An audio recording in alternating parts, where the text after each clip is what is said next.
Welcome to the Hard-Won Wisdom Podcast with best-selling author Fawn Germer and corporate innovator Michelle Brigman. Come here weekly for career and life-changing conversations with some of today's most influential thought leaders, senior executives, and trailblazers who will share their mentoring wisdom. This podcast is brought to you by the Women's Leadership Network. Hi, I'm Fawn Germer. And I'm Michelle Brigman. And this is the Hard-Won Wisdom Podcast. Oh boy, oh boy, oh boy, oh boy. Today, our guest is Brooke Whipple, who we've had on since the beginning of Hard-Won Wisdom. And she became a close friend of ours in this process. And Brooke is well known because, you know, in her bio, it would say that she was on 2 seasons of Alone, like going out in the wilderness as a survivalist, even by herself. And where was it? Madagascar? No, what was it? It was Mongolia. Mongolia. Like, who goes to Mongolia to be out in the woods surviving? And, you know, they like starve and they have to eat rats and stuff. And then she got this YouTube channel, which is how I found her, because we all know I'm a YouTube addict. And it's called Girl in the Woods. And if you're going to subscribe to anything, you want to subscribe to Girl in the Woods, because even though much of what she does has no bearing on anything you would ever do, it is the most addictive channel because she is such a badass and she's so inspiring. And I'll give you an example. I mean, she does all this stuff on off-grid. She made an off-grid cabin by herself, which was impressive and amazing. But for me, the thing that amazed me the most was when she dug the well for the cabin. And how long was that video? Like an hour or 4 hours? I don't know. It was 20 minutes. I pounded. It was a longer video in an hour. And I watched every minute of it. And I'm thinking, why am I watching a video about somebody digging a well? Right. I don't need to know how to dig a well. This is not anything that relates to my life. And then I realized it's really about, you know, all of us having to dig deep, you know, and apply ourselves and just have a goal and get things done, which is really her story. And then, you know, the other one, which my friend is also addicted to this channel. She and her husband live half time in Michigan, half time in Alaska. And they buy these off-grid properties and put, you know, off-grid housing on them and then sometimes flip them, sometimes keep them. But this one property that they got had this abandoned survivalist bunker in it. And about how big was that? It's probably 16 by 16, maybe. And it was filled with goo crap. I mean, it had so much garbage in it. Anybody else would have just called the backhoe and said, you know, get this thing out of here. And then Dave stopped working on that, right? Oh, yeah, he was out. And then he went back to Michigan. So I was like, I cannot leave. I need to finish this. And it was filled to the brim with stuff. Like, give some examples. Well, so this was, I'm going to paint a picture for those that have never seen this. It was a cinder block building, right? This guy had no idea how to build. And then he put a roof over it of like flat timbers just laying on top of the block. And then like tarp. And then like concrete stuccoed it all. So 20 years of weather and abandonment, the roof had caved in. But he had stuffed the place full of books and food in these, what we call action packers, just these, totes. Food, canned good, clothing, books, fuel, you know, all the things, toilet paper, all the things you would think like, I think this probably was built around, you know, when the Y2K thing was going on, like the world's going to end when Y2K. So he filled this thing, built this really bizarre structure, and then walked away. And so the weather, the caving in, and so these totes were just full of this food that you can't store canned goods long term, right? They just explode, they freeze. We're in Alaska. So all this was just like totes full of exploded goo. Good is a the good roof word. Material, the whole roof was down over the place. It was, fuel spilled, and it was just, literally like a library full of soaked, gross, disgusting, waterlogged books. And just, it was bad. It was bad. I've got a video. If you want to see it, you can go watch. Yeah, it's so bad.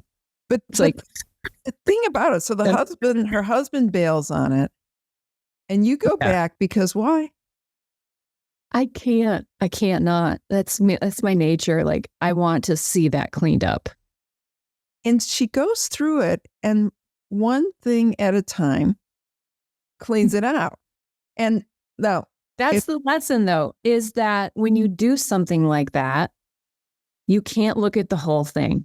You have to go, it's one little tiny thing at a time. You just have to do it. There's real satisfaction in just digging into the most difficult thing you could ever do and just go bite by bite by bite by bite, and slowly. And it's really hard, but like, you're seeing progress. And there's just something so on the other side of the spectrum, right? You're on the other side of the spectrum of what most people want or are willing to do, and there's satisfaction in that. And so you're just on a whole nother level of digging into yourself and to the project. It's very powerful in every way. Yeah. And that, like you said, is for anybody. The lesson really is not, you don't have to buy a bunker and clean it. It's that right. When you hit the wall, you just do it a little bit at a time. And I always think of that, sometimes when I'm hiking beaches and you may hit a spell where it's a bunch of mangroves and it's like, how am I going to get from here to there? And I do it with one step at a time. Because if I see all of it, I'm going to say, this is not possible. But then it really is. And so you were doing that, and like the physical exertion that all of that entailed was huge as well. And it's just so impressive that you are so willing to do hard work. And I think that's a reminder for everybody else that the answers are always in your ability to do the hard work and keep doing it. So where'd you get that work ethic? I don't know. As a kid, I just even loved hard work, but it really set in for me after I took a job in Montana as a wildland firefighter, and that is just gruelingly hard work. And I just love the physicality of working hard, right? Like, even as a kid, I liked challenging myself physically, and it just has morphed as I've gotten older, and it just kind of turns into a bit of an obsession. Like, where is your edge? I mean, I think that's an important question people can ask themselves. Where's your edge? And you're only going to see where that edge is by pushing yourself mentally and physically. And that can apply in your home life, your personal life, your business life. Where's your edge? But the physicality, taking yourself to a physical place will stress your mental capabilities too. And it just it really makes you so much stronger. And it really just says to yourself, what can't I do? Physical limitations of people, that's a real thing. I understand that. But when you can challenge yourself like that, it just spurs you to do more. So what are you thinking about when you do that kind of hard work? Well, I think that was interesting when you brought that up, that particular clean out that I did. I kind of had a bit of an epiphany that day, or during that process. It was very, very, very unpleasant work.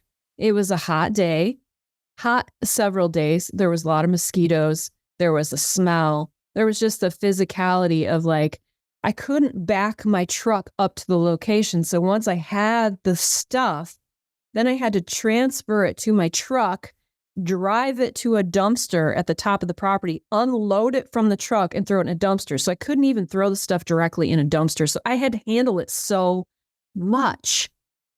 But there was no getting around it, right? If I want to clean this thing out, this is the only way to do it. It's going to suck. It's just okay, blessed to have the ability, the physical ability to do it, blessed to have the time, blessed to be in this beautiful, quiet location in Alaska. Like, suck it up and get it done. Like, working your body, working your mind is so good for you. And I just was like, you just get into the groove of the grind. You kind of just have to shut your mind off to all of the stuff that tells you shouldn't be doing it and just dig in and do it. And then it becomes like, hell yeah, I'm going to get this done.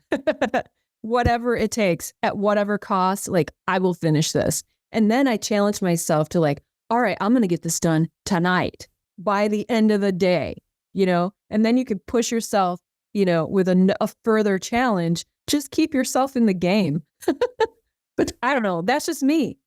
Didn't you eat something out of those cans? I tried some peanuts and I tried the Listerine, I think, to wash my mouth out. It was fine. Yeah, my thing, I certainly have avoided any kind of strenuous labor like that my entire life. But there have been times when I've done some things where you're so in that moment stuck that you're not really thinking about your problems. Yes. And I'm kind of curious if this is what happens. One time I went camping on Cumberland Island and it was so hot. I timed it so wrong. And I'm just sitting in the heat thinking, I got to get some Gatorade. I'll get it in 15 minutes. I really need that Gatorade. I'll get it. And then it's like the whole time I'm just thinking, I need a shower. I can't do that right now. And I had gone there trying to figure out what I was going to do with some problems I was having. And I spent zero time thinking about my problems. I was just thinking, I need that Gatorade. I got to get, a shower. And then when I was leaving the island, the thing that was most shocking of all was I had every answer that I needed, and I had spent zero time thinking about it. So is that cleansing also when you do that? I think that's a super interesting point. Yeah. It's like you get to turn your brain off to the physicality of the work or wherever you're at. And that just allows you to have a break from the overthinking. I think we overthink a lot, So when you can just do a menial clean out, a menial job that's just repetitive where you don't really have to have your brain involved. I think that actually brings you clarity, right? Like that, I think just what you said can happen for sure. I think it's really powerful. One of the most therapeutic things I can do is like, that's how I kind of view house cleaning, like cleaning out my closet. I mean, that's a whole different level than what you're talking, but the process being the same, where you see something that can feel a bit overwhelming, like again, like a crazy mess up, or no, let me give you all a real example. My daughter's room. She lives in my kids live in a mess, and every once in a while I'll need something and I will literally go in there to pull every single item out and then recreate it, because I can do it's mindless, and it is like the best therapy because it gets me out of my own way. She's not necessarily happy that I did it because she kind of likes her space how it is, right? But yeah. I'm thinking about, well, what if I got what cleaner will take that one stain off better than the other? There's a stain in the carpet. Let me get in there and do that. And I will love doing it whenever I need that kind of task to just get me outside of myself. And you go into that flow zone and that state where everything just sort of vanishes and disappears, except for that intricate little task at hand. And it just is beautiful. Yeah. And then you feel so good afterwards because you're like, that looks good, even if it lasts 5 minutes when she gets home, right? But it's like, I try not to go do that, but sometimes I realize I'm not going into her room for her. I'm going in there for me. So, I want to do a hard left right here and change the subject, because it is new year, new you. And Brooke did something that changed my life, and then it also changed Michelle's, I think, a little bit in the past year. And I think it might be very helpful to people out there. And, a few years ago, I'd had a cycling accident, and I found out how my marketplace insurance did not really help me in that crisis. And so I took a job to get good insurance, and I was miserable. It was, you know how the words soul crushing have become cliche, but when your soul is being crushed, it's not a cliche. And my soul was being crushed. And I was talking to Brooke and she's like, you need to listen to my video on, what were the keywords on that? Quit your job. I think it's just, I quit. Yes. Because there's this moment when Brooke just quit her job and changed her life. And her strength on YouTube is that she can engage a conversation just by herself for a very long time and make you want to hear the whole thing. And she says, you got to listen to that. And I heard it. I was like, oh my God, I'm going to quit my job and change my life, right? Fawn Germer, motivational speaker, listening to Brooke Whipple, and I'm going to quit my job and change my life. And I was ready to call in and quit. And then I said to myself, no, you're not going to quit your job because you watched a Brooke Whipple video. But eventually I did. And it was largely because of Brooke's video. And so Michelle found herself this past year in a soul crushing experience. And I'm like, oh, you got to listen to this video. So Michelle, what did you learn from that? Well, honestly, it came down to, I'm trying to think where I want to even start. Or should wait, you know what? Let's let Brooke tell why she made that video and what it was about. And then. Okay. Well, that video, I was already doing YouTube. I was already independently pursuing employment, you know. But as a side gig, I was serving. I was a waitress. And I've done that my whole life. Gig work has always really been what I love to do because it gives you still the freedom of being your own person, but yet you can plug into somebody else's, you know, schedule and job or whatever. So gig work, being a waitress at a restaurant's always been like my go-to. It's how I got through college. So I had this side gig, still trying to grind on YouTube. And YouTube is a long game. It takes a long time to gain a following and to get better and to provide value to people. It takes years, honestly.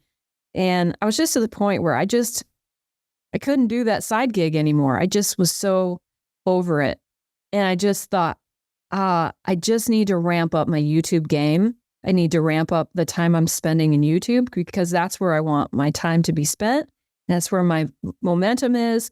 And this side gig, for better or worse, is detracting me from that. Yeah, it's providing the grocery money, you know, but if I really want to dive in, I need to put all my chips on the table.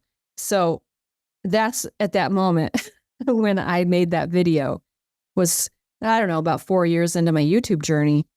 You know, we're struggling financially. It's difficult to be in your late 40s waiting tables. There's no shame in that at all. There's no shame in any job. I'm all for work. Like, I don't care how old you are. I don't care what the job is. You should be working, right? Not complaining, not sitting in victimhood. You should work because that's how things change and you get better. So it's not that I didn't appreciate the job, but I just wanted to spur myself to get on it. Get on it, Brooke. Like, get going, spend more time there. So that's what I did. And that's when that video happened. So I would love to hear, Michelle, how you process that. Well, I was working at a job where good company, like everything was fine, but I was just over it. Like I was over it. But I felt kind of stuck because it was nonsensical for me to walk away from it.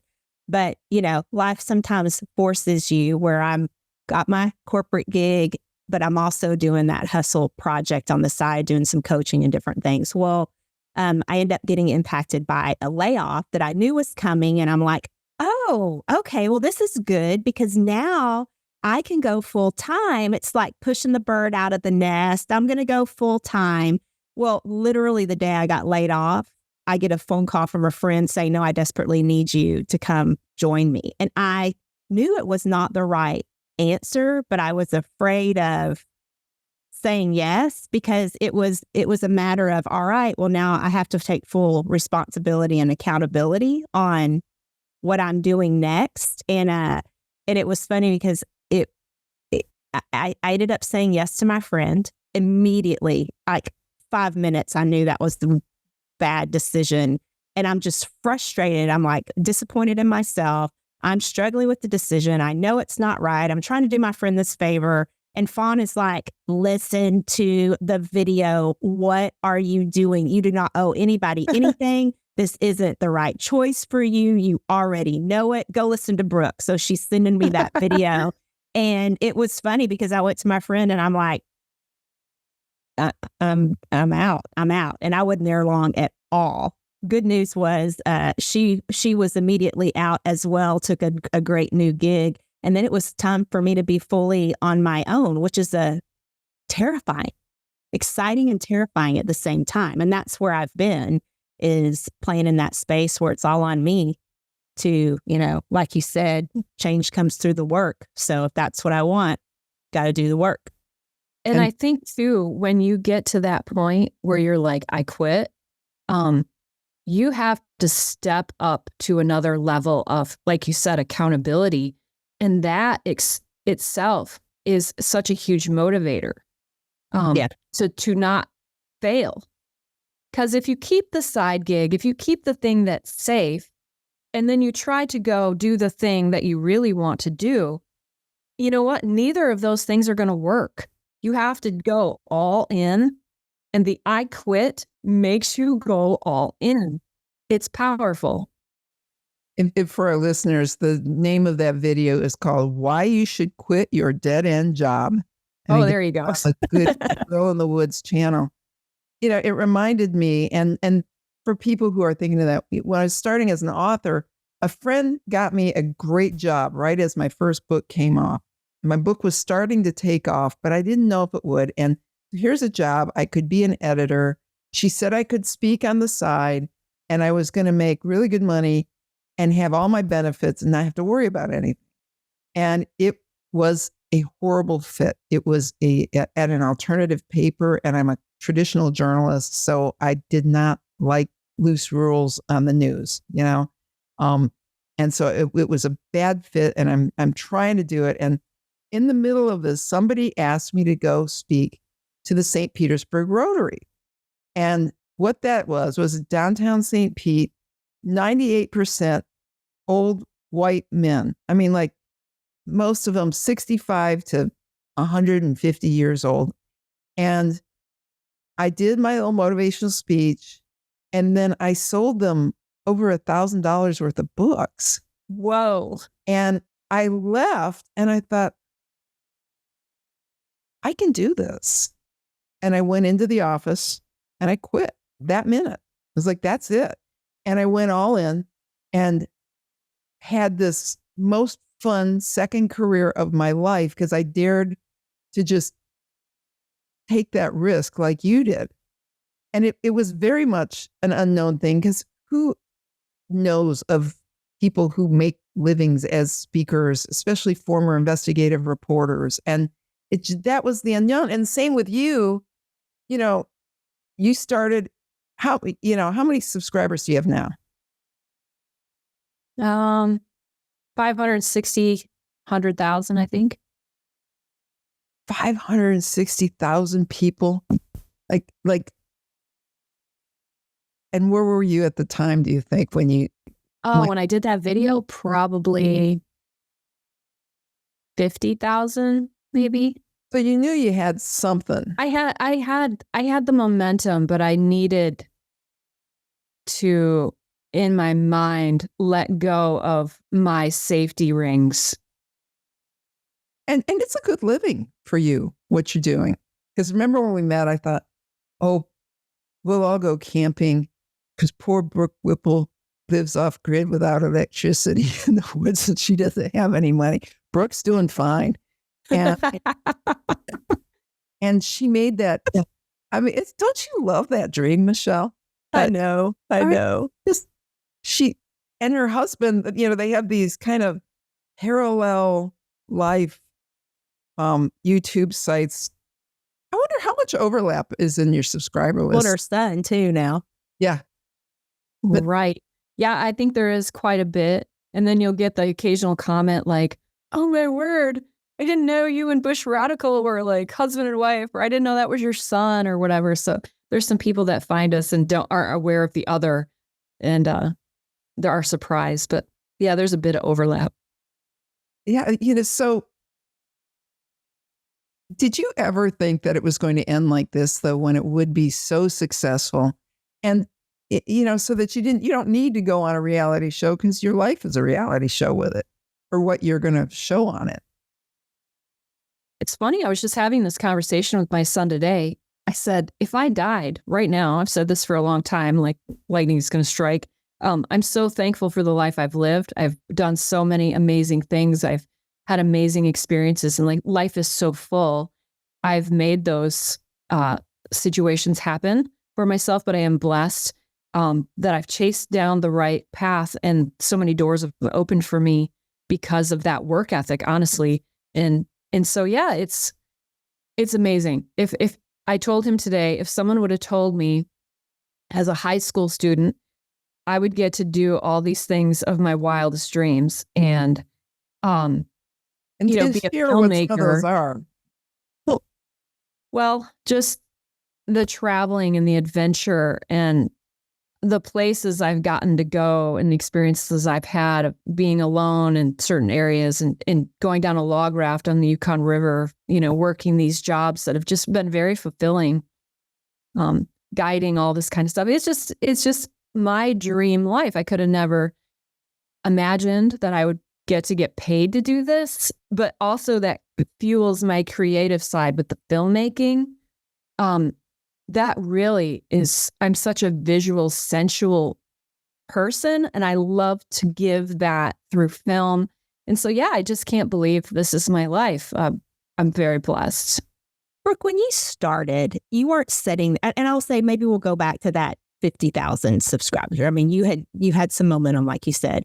When you started, what was that vision or intention you had? Because it wasn't, I'm going to be a YouTube. I'm going to have 500,000 YouTube followers. Like, what was it you were chasing after you saw your future that you were working towards? I had started becoming really interested in becoming a filmmaker. So I remember in 2007, I bought my first camera and immediately planned out like my first documentary, which was Mount Marathon, is a famous foot race in Alaska. They go up and down a mountain called Mount Marathon. It's 3,022 feet to the top and the bottom. It's a grueling race. And I ran that race. And I thought, this is so incredible, but nobody sees it because it's all up on a mountain, right? It's up and down the mountain. Only when you get to town are there people lining the streets. And I thought, people need to see this race. It's incredible. The people that run this race are incredible. Like, it's just crazy over the top. And I immediately set out to do that documentary, not knowing anything about anything. And I did it. I made that documentary. And looking back, it's like, boy, I had some balls to say that I was going to make a documentary out of the gate, not knowing anything. But I actually pulled it off. But I love conveying a sense of a place, a sense of people through film. So starting YouTube was a way to share that, but also we were living in Alaska with our two little kids, and everybody else was in another state. So it was a way to share what you were doing. But that storytelling, that visual storytelling with a video camera, Alaska is such a beautiful place. And so starting a YouTube channel just seemed like a natural extension of how I can become a filmmaker, right? Yeah. So it evolved from there, but I remember the moment I started it because I am a wishy-washy, like squirrel kind of girl. I chase things all the time and don't always, stay a long time in whatever I'm chasing. So I remember I started and I said, Brooke, if you start this, I knew that it was a long game. Like, you can't just dip in and out of YouTube and expect to get anywhere. You have to put in days, weeks, months, years worth of work. And I made a promise to myself, like, you start this, you cannot quit. And it's the longest job I've ever had. Like, I made that promise to myself. Well, and there's such a lesson in that, because I think so many of our listeners, right, there's some dream they have, right? And there's something they want to do. In your case, through your story, it's that filmmaker. And you didn't know what that was going to look like, right? So, but what did you do? You found the thing to film. You bought the camera, like those little baby steps. And then look where the next door opened, the next path revealed itself, the next step did it. And I just think that's such a great reminder or encouragement for the people listening to this, that there's that thing that's calling to you that you're interested in. So just start taking the steps and trust the process and the journey.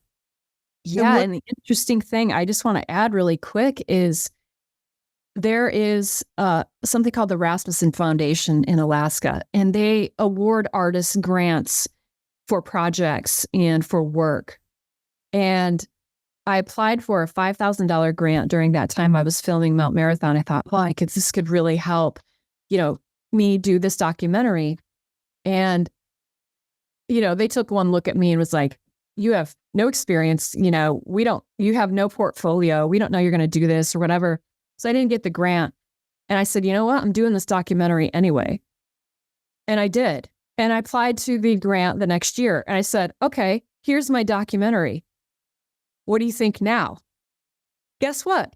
I got a $5,000 grant after the fact, because I followed through and I did what I said I was going to do. And now I had cred. So I was not rewarded for trying, but I was rewarded for the follow through. And that's a lesson of just like, don't let even any no's stop you. Don't let people tell you, well, you're nothing, so we're not going to invest in you. Keep going. And that has been my YouTube career in general. It's been an incredible learning experience and growth of how to present things, how to provide value in what you do. And it's all just time and effort in that hard work. I think the thing I love about your filmmaking is your ability to connect with your audience and share a human story. So, a lot of times I see outdoors people with their videos and they spend so much time getting the drone shot and all of this stuff, which means they've stopped what they're doing. And there's too much disruption between what you're saying to the audience and what they're getting out of that. And one that I really loved was when you went and you paddled the Yukon River with your friend, because they're out there and it's nowhere land, people. I mean, this is dangerous stuff. There are bears, not friendly bears. There are people, and if the people are out there, they're probably not the best people you want to run into. And what that was, though, was the story of two incredibly close friends on an adventure. And I loved going on that trip with you all because it made me feel like I was in the gang. And also, it celebrated the best thing women have going for us, which is our friendships. Yes. And so I'm, just in terms of communication, how do you do this? Communicate so easily to other people so that everybody falls in love with you, which they do. It's a skill I had to learn, because you'll find out very quickly that no one wants to hear about you. They want to hear about themselves. They want value, that's something that applies to their life. Nobody cares about you. Nobody cares about me. They care about themselves. And as soon as you can start to switch that in your brain from stop talking about you, it's about what can you give, it changes everything. And it really makes a lot of sense. People are wired for themselves. They want to know what you can provide for them. And it's really a powerful storytelling tactic to flip the script like that. And, it provides so much more connection people feel way more connected to you. And it's not fake. It's not because I'm trying to get views or trying to get, whatever. It's because I genuinely care about the people who are watching my videos. And when you convey that, it's reciprocated. And they do that by watching my videos. And I do that by giving them videos that they want to watch. So it was something that a lot of people miss initially when they're starting a YouTube channel, is their central focus is themselves, where it should be about what can you give? What is the value you can provide? And for me, I hope that is inspiration that you can do whatever, and I do mean whatever, that you put your mind to and that you want to do. You are capable of so much more than you think you can do. And a lot of people don't believe that, and they almost need permission to make that choice for themselves. Like, yeah, you go ahead, go do it, go try it. You don't know how? That's okay. Go do it. Go figure it out.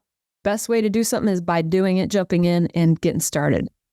Wasn't that really scary going out there What are you talking about? in the Yukon? No, that's where you have planned, you've thought. I never do anything like that without thinking about emergency plans and who to contact. And I did this on alone too. Like, you're going to be out there in an unknown place. You're dropped in the middle of nowhere with nothing, and you have to make yourself comfortable. And the best way I've found to do that is visualization of what is the worst case scenario. Take your mind through that. Take your mind through you responding to that situation, and take your mind through you resolving that problem. And by the time that thing happens, if it ever does, your mind's already been there. It's already accustomed to that problem. And you're going to be in control. You're going to know what to do. And so you shouldn't worry until there's something to worry about either. So you can't be afraid of the things that you don't know will happen, because they probably won't. But, you won't live your life if you just, get stuck there. Michelle, remember when I was getting ready to go last summer on my van trip, and I was so convinced, and I'm writing a book on this. And the hardest thing about doing the trip was getting out of the driveway, right? Once I was gone, that was a piece of cake. But I was convinced that if I went to these remote locations, a serial killer was going to find me and kill me and my dog. She's I not remember joking. you talked to me She's about not that. Well, joking. I was going to say that you're the one who did exactly what you just said. You said, let's go to the worst case scenario. Okay, now what do you need? Because we knew I wasn't going to bring a gun. So, But you thought about it. I mean, that I was did. like a I did. serious. And she goes, so what's your plan for this? What's your plan? We went through every possibility. And then at the end of it, she goes, okay, you've covered yourself on all of these things. Now you don't have to worry about those. And that helped me so much. So, Michelle, if you ever need to figure out how to traverse some scary territory, you go to Brooke's system here. Worst case scenario, figure out what you need to get through that, and then dive in. Well, it's funny how often I apply that at work. We talk about that at work a lot, but sometimes we forget to use some of those proven tactics on our own personal lives. So Yeah. I'm curious, as you've been doing all of these things, how do you know when it's time to shift, pivot? Is it boredom? What spurs you to reevaluate where you are and create a new plan? That is a great question. I think it can apply to so many people in their lives at different times, in different jobs, in their personal situations. I think, as a human, you're not going to ever stop evolving in your character, in your interests, in whatever it is you're doing. And as a longtime YouTuber, you also have to evaluate that as a standpoint. Is your content stale? Is it stale to me? Is it stale to the viewer? How have I changed in the course of 8 years of filming myself? That's a long time. In the interests I have and people's expectations of you, it's just same in the corporate world, where if you're in a place for a long time, there's expectations of you. There's a lot of assumptions about you, probably. But I think it's important to be honest with yourself and go, I'd kind of like to try some new things. And that is just the nature of being human. Like, I think if you stay in one place too long, you do risk stagnation for your own self and your growth. So it is a tough place to be on YouTube where you want to pivot a little. So you have to stay relevant. It's just like the most common example comes from television. Like the most successful sitcoms, the most successful TV shows really don't go a long time, because if it just starts to get old, even our favorite shows, Seinfeld, Friends, they just start to get old after a while, because you've seen all there is to see. You've seen these storylines come and go, and you're kind of like, yeah, I'm kind of done with that. So keep in mind that your life is kind of like that sitcom, and you have to stay fresh, for your own self and for, in my case, YouTube viewers. You're constantly evaluating, am I still relevant? And I think that's true for a lot of industries and businesses too. What are some of your own internal indicators that say I'm getting stale? Because you can always look at the scores and say, okay, are my subscribers up or down? Are they flat? Like, you've got all those metrics in terms of the work, but what are your internal indicators that say, Yeah, that's a great question. Here's the answer. When you're dreading doing a video that you've done many, many times that performs really well, and you're just doing it for the views. You're just doing it to go through the motion. You're just putting out a video. I don't ever just want to put out a video because, it's been 3 weeks, or it's time to put out a video and people are expecting me to put out a video, and this is the type of video I always do. It has to come from a place of genuine joy and interest, and you want to share something that's exciting to you. So I think as soon as it stops being like that triggered excitement and joy for you, that's your first flag. It's like, flag on the field.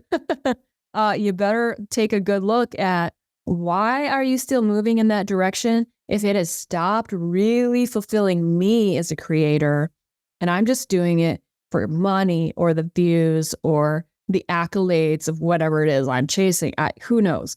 But like, as soon as it starts feeling like, I'm not really that excited to do this right now, but I better do it anyway, that's a flag. Better pivot, better think of something else. what do you do next when you find out that you're like what's your own process? Yeah, so I'm pivoting a little bit right now. I think, I used to do a lot of just in the woods shelters and kind of more hardcore. I've gotten more into building, and I've started to pivot more into building and off-grid living and giving advice for people that way. I'm pivoting a little bit more into health-related wellness kind of stuff at the moment too, in my brain at least. So I will be pivoting content towards that as well. So if I'm not interested anymore, that's not good for anybody. And my the right audience will find you.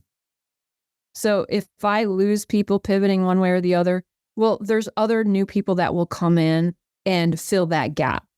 So it is, again, like that leap of faith of quitting your job and moving in a new direction. Like, it is a bit of a risk, but the right people will come and find you and follow you in that new direction as well. So there's always hope.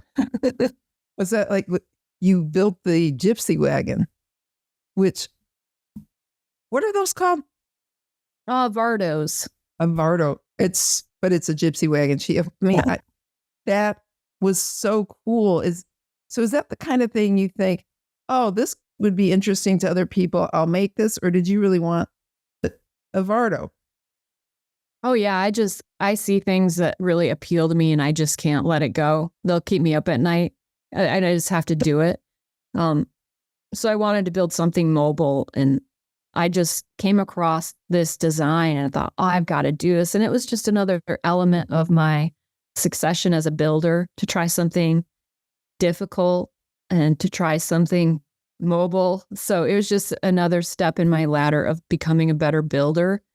And it's just whimsical. I'm a very kind of goofy person, and I like just silly I like just to be joyful and have whimsy in my life. So it really fit my personality to build one of those. So, and as much as we praise you, every YouTuber gets their haters. Oh, yeah. So let's talk about how you learn to deal with criticism, because that could be helpful to others, because a lot of people wouldn't want to be out there and be exposed to that kind of hate. Yeah. Again, I had this conversation with my son today because he's a new YouTuber, and he gets an incredible amount of negativity in his comment section because people can be just horrible.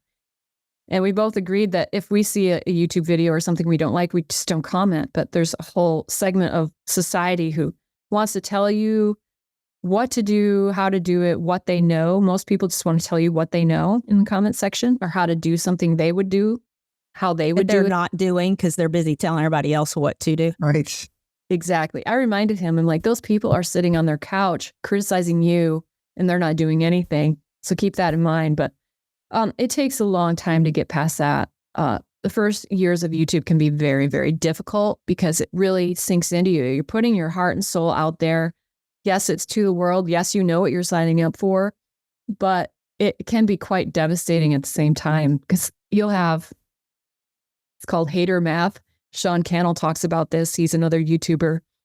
99 people can give you great feedback, great comments, and the one person can leave one bad comment and it'll stick with you for days. You know, I've had comments that just bite into you and you just are like, you know, it kind of seeps into your being like, oh, do I really look like that? Or do they really, you know, whatever it is they're saying, like, am I really that bad? Or, you know, you have to be very careful not to let that sink into you because it's hater math. It's 1 out of 99, right? Like it's nothing. If you're looking at a ratings scale, like that's fantastic ratings, but that negative, our brains just tend to go to the negative. And so, you know, I think it's just time. Over time, I don't care at all what anybody says about me. It's taken a long time to get there. You also have the ability to block people and delete their comments. I'm talking specifically on YouTube. Of course, you can't do that in real life, but you can distance yourself from those people. You definitely don't need to hang out with people who are negative in your life and who are just toxic. You have to make some hard choices sometimes.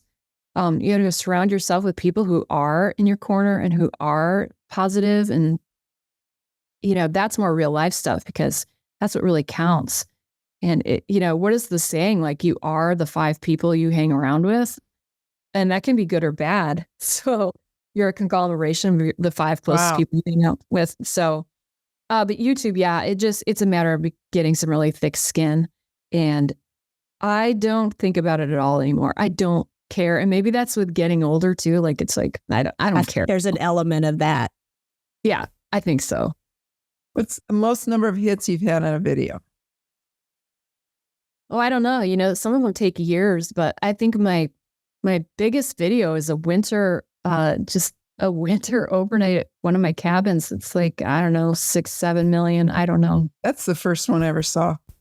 Yeah, a lot of people see that. Yeah. It circulates for whatever reason. That one connected. I don't know. Oh, it was beautiful. And it was, the last thing, because I know we have a time issue, but we need to circle back and ask. So what did you use the bunker for? I have so many. Oh, I have so many. But you don't want in this brain. I have so many projects in the works, different properties. I dabble. So I will turn that into something at some point, but it's cleaned out. It's ready for me to do that now. And it was hard to imagine that space as something else. And you can't imagine it until it's cleaned out. So now it is cleaned out, but I'm working on another side of the property, building my log cabin. So that is not going to happen anytime soon. That bunker is going to sit there until that moment of inspiration strikes and I do something with it. But at least there's no more goo for you to go. There's no more goo. That makes me very happy. Well, Michelle, what are our tidbits from this time? I have so many notes. So let me narrow it down to the things that just really struck me. I'm so happy to see you. Like we talk about you all the time and wanting to get together. So this just made my heart full. But I'll open with don't worry until you have something you actually need to worry about. The other thing you shared was if you want what's on the other side, get into the groove of the grind. if you walk Did I what's on say the other that? side, Yeah, get into the right. groove of the ground. I think that could be on a t-shirt. Like, Yeah. I like that one. This one was about when do you know it's time for change? So when you're going through the motions, even if it's good, but you're bored, that's a sign that you need to stop and do some reflection. And then the advice when you find yourself there is really lean into the things that you're interested and curious about, because that's where you're going to have the energy to put into something, and you trust that the next person or opportunity is going to show up for you because you're putting that positive energy out there, and you're going to attract what you need to attract. Well, let's see. I've got one more. No, I've got two more. So one more is something you said, Brooke, that honestly I had like an emotional reaction to when you said it. So it really touched me. But you said, I had the momentum and I had to let go of my safety rings. So I think I have to ask people listening to this, where are you? What are the safety rings that you need to let go of? Which leads me into my closing comment that you gave. And you just reminded us all of, we're all capable of so much more than who we are and where we are today. And you said, I'm giving you permission to go and discover who he or she is. So our listeners, you have permission to go find out and go explore and go chase who that person is that you just really aspire to be in those dreams you're looking for. So thank you for being amazing. Yeah. Thank you so much. Thank you. That was And well one more done. thing, quit your dead end job. Yes, if that's what it takes. That's right. Brooke, thank you so much for being with us. People, if you want joy, just start watching Girl in the Woods. She's our rock star. We love you, Brooke. Thank you for Well, thanks so much for having me, and I look forward to seeing you guys soon. Ooh, we've got a girl plan. See y'all later. All right, take care. Thank you. Thank you for joining the Hard Won Wisdom podcast with best-selling author Fawn Germer and corporate innovator Michelle Brigman. Join us weekly for career and life-changing conversations with some of today's most influential thought leaders, senior executives, and trailblazers who will share their mentoring wisdom. This podcast is brought to you by the Women's Leadership Network. Visit hardwonwisdom.com for more on this podcast and for links to Fawn and Michelle's web pages and social media. Also, be sure to rate, subscribe, and review wherever you listen to your podcasts. We really appreciate that effort, and we'll see you next week.